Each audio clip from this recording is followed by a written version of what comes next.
Definir a cultura não é uma tarefa muito fácil. Os antropólogos já criaram mais de 300 definições sobre o que é a cultura. Você sabe, por exemplo, como conciliar a Bíblia e a cultura? Fica comigo neste vídeo que eu vou lhe ensinar.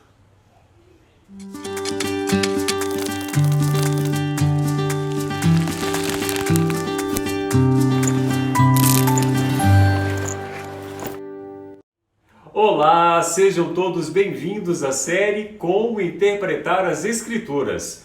Hoje nós vamos falar sobre a Bíblia e a cultura. Eu tenho certeza que você já deve ter ouvido esta expressão. Isso faz parte do contexto cultural. Conhecer a cultura do povo do Oriente pode ser útil para entender algumas passagens e textos bíblicos. Eu particularmente já tive o privilégio de conhecer pessoalmente alguns lugares onde aconteceram as histórias narradas na Bíblia, tanto no Velho como no Novo Testamento. As diferentes culturas e línguas surgiram por causa do pecado.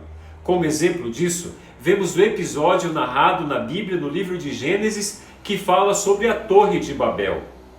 Deus não queria que a humanidade fosse dividida em diferentes culturas. Ele não nos criou para isso. Mas que fosse um povo só, que falasse uma única língua, todos amando uns aos outros. Repito, foi o pecado que trouxe as divisões entre nós. E o que resultou foi conflitos, guerras e rumores de guerras. Hoje temos a competição, o comércio especializado em cada país, a produção setorizada e a produção de alimentos com alta tecnologia. Parece que tudo está normal, mas não está. Está anormal. No caso do estudo de hoje, aqui na Terra não existe uma única cultura que seja aprovada por Deus. Embora Deus tenha criado a humanidade por meio de um casal, e me refiro a Adão e Eva, o que indica é que a humanidade deveria ser uma harmonia, uma unidade, não inúmeros grupos diferentes e antagônicos entre si. Culturalmente somos muito diferentes, mas de acordo com a Bíblia, há um elo comum que une todas as pessoas, apesar de suas diferenças culturais. E isso porque Deus é o nosso Criador, o Criador de toda a humanidade. Nossa pecaminosidade e necessidade de salvação não se limitam a uma cultura. Todos nós precisamos da salvação oferecida na pessoa de Jesus, em sua vida, morte e ressurreição. Embora Deus tenha falado a gerações específicas, Ele cuidou para que as futuras gerações, a nossa no caso, que tivéssemos o privilégio de ler a palavra de Deus e entender as verdades, além das circunstâncias locais e limitadas em que os textos bíblicos foram escritos. Gostaria de poder dar um exemplo prático do que eu estou falando para vocês. Por exemplo, pense em álgebra, que foi inventada no século IX depois de Cristo, lá em Bagdá. Isso significaria então que as verdades e princípios deste ramo da matemática estão limitados só àquele tempo e lugar? Evidentemente que não.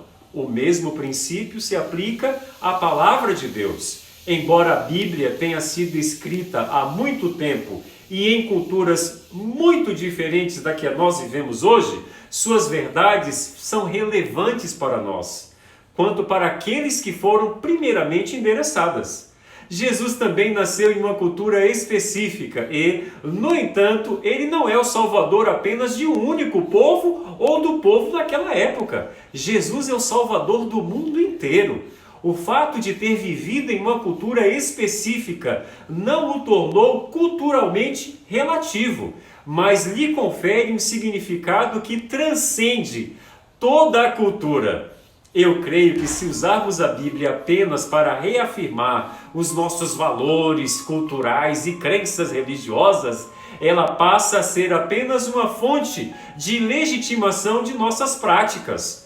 Porém, se lermos a Bíblia no seu caráter normativo, levando em conta todas as regularidades, peculiaridades próprias dela e não a nossa cultura, ela servirá tanto para confrontar as nossas más práticas, quanto também para trazer a boa nova da salvação. E aí, gostou do tema de hoje? Se você gostou, deixa aí o seu like, compartilha este vídeo com seus amigos e amanhã nos encontraremos aqui novamente para estudarmos mais um tema da série Como Interpretar as Escrituras. Que Deus te abençoe.